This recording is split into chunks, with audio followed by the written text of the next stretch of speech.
You wanna get away? You better get in line. Won't go another day of wasting any time. I've got a lot to say, can't hold it in this time. Got no filter, I got no filter. Hey everybody, how we doing? Welcome to Chair Shot Sports. I'm John Anthony. Guys, it has been too damn long since I've been looking into this camera talking to you. And first off, I apologize. Life has happened. Running a restaurant sucks. A lot of stuff going on. Obviously, the holidays, not an excuse at all, man. I should be on here talking to you guys weekly. And I can promise 2025 is going to be bringing a lot more stuff from Chair Shot Sports, from all the other people in the media group. And that news will be dropping next week. Some big stuff starting January 1st. We're very excited about it. I don't want to take up too much time right now to talk about it. Awesome guests being lined up. Awesome content. Prediction shows, everything, you name it. We're going to bring it all to you guys to try to be one of the premier media groups in wrestling to bring you all of the coverage of WWE, AEW, TNA, NWA, New Japan, you name it. Indies, we're going to talk about it. And don't forget about Ring of Honor. But all that aside, we're here to talk about one thing, and that's NXT Deadline. This card is amazing, and it's so funny. And we'll get into this more as I give you my picks, that they just announced on SmackDown last night. There is now a transfer portal, if you will, going very college-esque. Screw the draft. We're going transfer portal, baby. GMs are trading people. Who can go where? Who's showing up to Raw? Who's showing up to SmackDown? NXT. Dave is in on this too. That makes it very, very exciting. Exactly why I'm going to give you my picks. And as controversial as you might think they are, so far off target, I'm explaining to you why this transfer portal has a lot to do with the outcome of who's going to win these matches tonight at Deadline. So let's kick it off, guys. No particular order. Obviously, we'll try to save the best for last. But let's just start with a show I hope kicks off the show. The NXT Underground match between Lola Vice, Jada Parker. Now, this one's tough, man. These two girls' rivalry has slapped. These two girls are amazing on the mic. They're awesome in the ring. Their physical style, their prowess is amazing. They do it on the mat. They do it from the air. Awesome rivalry. Great chemistry between the two. And Jada's getting hot on that mic. Lola's getting a lot better too. Love when she's cutting a promo. The animosity between the two of these girls is amazing, and I'm here for it. The only one thing that upsets me is they're not defending the North American Women's title on this pay-per-view, but you know, obviously that'll happen. Other PLEs down the road. Thought it would be today, maybe at this one, but I digress. I know the Survivor Challenge is taking a lot of time, so this one's tough. This one's tough, guys. I'm a huge Jada Parker fan. I think she's the future. She's got it all. She's got the look. She's got the athleticism. She's got the stamina. She goes in a ring, but so is it Lola Vice. Lola came out hot, caliente, right? I feel like she cooled off a little bit. Getting her into this rivalry with Jada, I think, has rejuvenated her, brought her back to her realizing what she can do and what she has to do to stand out on this product, to move up to Raw, to SmackDown, even to become an NXT Women's Champion, right? I'm going to go with Jada Parker because I think Lola can take this L. She's already shown she can win in Underground. I think Lola can take this L, take it, parlay it, and move on to somebody else, possibly the North American Women's Championship. Jade, I think this elevates her, possibly being transfer portaled, or we wait till I'm sure they're going to still have a draft after Mania like they usually do. But for the sake of obviously Netflix, they can do the transfer portal and get everyone where they want to be for Monday nights and stuff.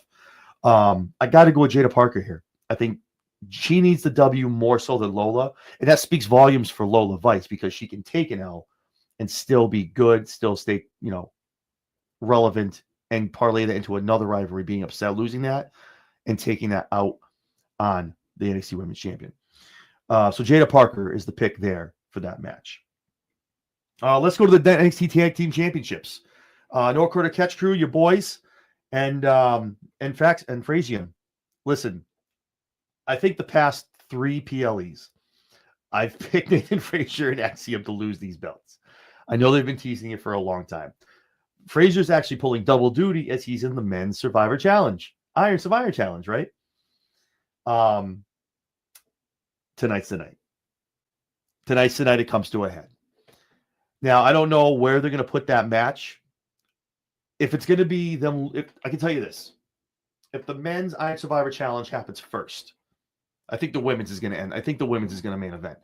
If that, or the NXT Championship with Trick and with Ridge. If the men's match happens first before the tag team match, it's over. Because that's literally going to set up the Axiom Nathan Frazier rivalry for at least two PLEs, two good months of them going back and forth. It's finally time. They haven't pulled it up. They had him as a speed champion, right? Or I'm sorry, competing for the speed championship, and then still defending the titles if he's with it, if he's in the moment, right? Thinking about other things. This is going to do it. He's going to be so tired, so beat up from the Iron Survivor Challenge match. He's going to literally go into the tag team match and be smoked. They're going to lose, and that's when Axiom's going to start blaming him for losing this, that, and the other. Maybe they'll have him a couple matches in a couple weeks, maybe a rematch or something like that. But eventually, this is going to be the nail in the coffin of Frazium. And it's been a great run. Those two have been amazing for each other. They've been great for the tag team division. Losing him to Chase, losing him to Chase U, getting him back. But it's quarter catch crew time, baby. They're building that faction is really looking good with Charlie and Ren Sinclair. I apologize. Sorry, so many names. With Ren Sinclair, just with that group, I think they can do a lot of things and build them up properly and maybe bring that entire group up to Raw or SmackDown with their style of wrestling and what they do. And the fact they're acting like that's not William Regal's son is funny as hell to me.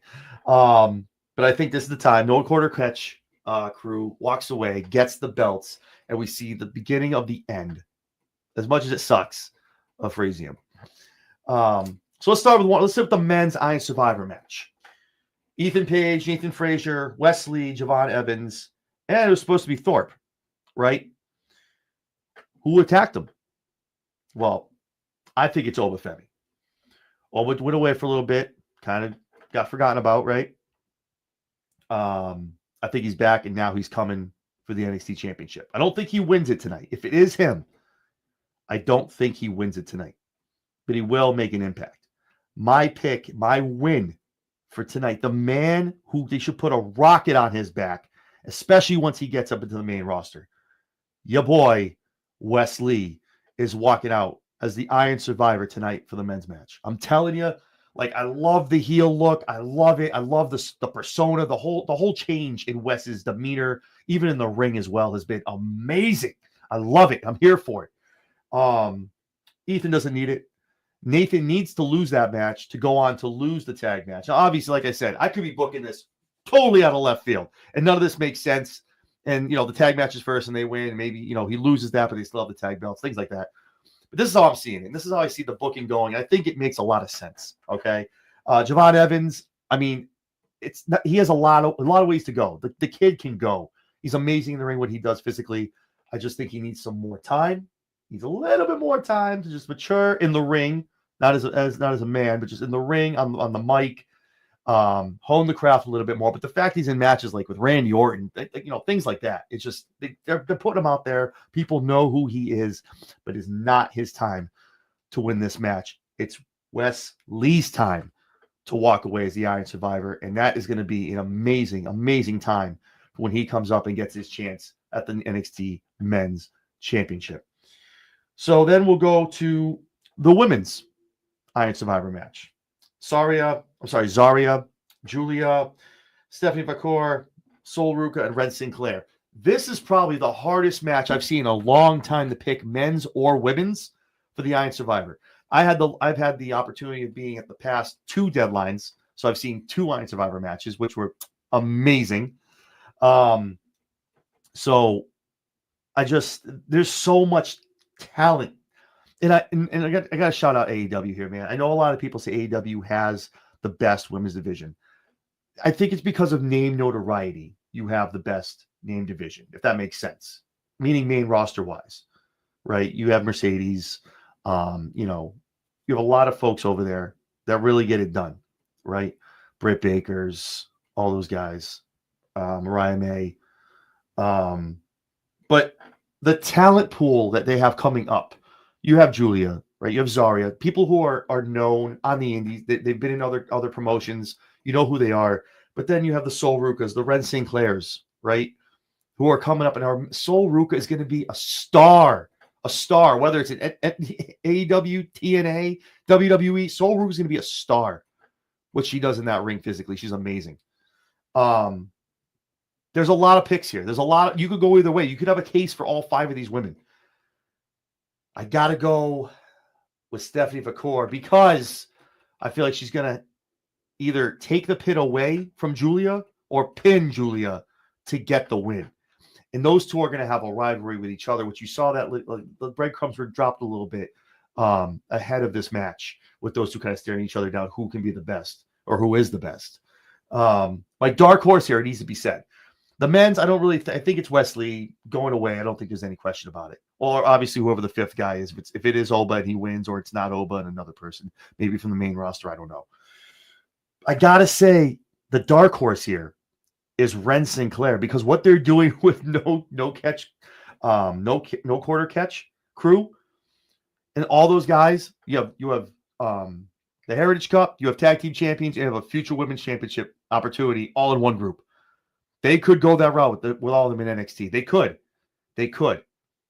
But Ren is also a great manager, if you will, in that group. Also a great wrestler, but also does a great job of hyping those boys up. And if they have gold and he has the Heritage Cup, yes, she missed the opportunity, but she has plenty of time. Again, another growing, maturing individual, young lady who's going to be amazing down the road, right? So I got to get, excuse me, Stephanie Vacour. Got to be the way to go. A lot of people obviously want to beat to Julia. Too early, too easy of a pick. She's the sexy pick. That's who you want to win and have it to go against Roxy, things like that. But yeah, Stephanie Vacour, walk it away. There you go. And the NXT Championship match, guys. Trick Williams, tricky 2-time, taking on Ridge Holland. This version of Ridge Holland is fucking amazing. Like what they've done with him, look-wise, just overall music, persona, how Ridge has embraced being the heel, being the sheepish guy, like, I don't want to hurt anybody, and then just be like, I hurt people. It's just, I love it. It's just watching it happen week after. If you watch week over week, you saw it happen, and he turned on Chase U, and it closed down Chase U. Closed it down. It's over. And now he's coming for the NXT Championship. Let me tell you why he's going to win tonight. The time is up for Trick Williams. And what I mean by that is the time in NXT is up for Trick Williams. Trick went and got the belt. Top face. Then he chased it again. Got it back from Ethan. Now he's going to go out, give the ultimate rub to Ridge. Ridge, they've had Trick going as a face for a while, right? You had the Ethan Page run, which is the All Ego run was great. The NX Me run was awesome. Ridge gets the rub here, taking down Trick. It's going to be ugly what he does to Trick. Ridge wins, carries on the brand, goes on, right? Obviously, Ridge was off. Now he's coming back down, working on this heel. Eventually, hope Ridge gets the call back up as this kind of Ridge Holland, because this is going to be an amazing, amazing character on Raw or SmackDown. But I think it's time. I think Trick has wore out his welcome in NXT. And I mean that respectfully. I think this man needs to come up. Now, if you watch SmackDown, right? If you put the breadcrumbs together, my thoughts are that Trick Williams loses, and the opponent that Melo has for the new superstar, I'm sorry, that Nick Aldis has for Melo, the new superstar, is going to be Trick Williams. What a way to start. What a way to get Trick in, ease him into the SmackDown brand, now being on the main roster, right? Easing him into a rivalry. They're going to run it back from NXT, which a lot of people might not like. But I think there's going to be a lot more things now because Melo hasn't really done much on the main roster. Trick's going to come up after doing a lot in NXT. There's a lot of meat on that, I think, on that bone left. And if they do it right, I think SmackDown feed a lot of people with the meat off that bone. And have a great, great rivalry going into Royal Rumble. So that's how we see it, guys. So again, I got Stephanie Vakor winning your women's Iron Survivor. I have Wesley being your men's Iron Survivor. Jada Parker winning the Underground match. No Quarter Catch Crew, your new NXT Tag Team Champions.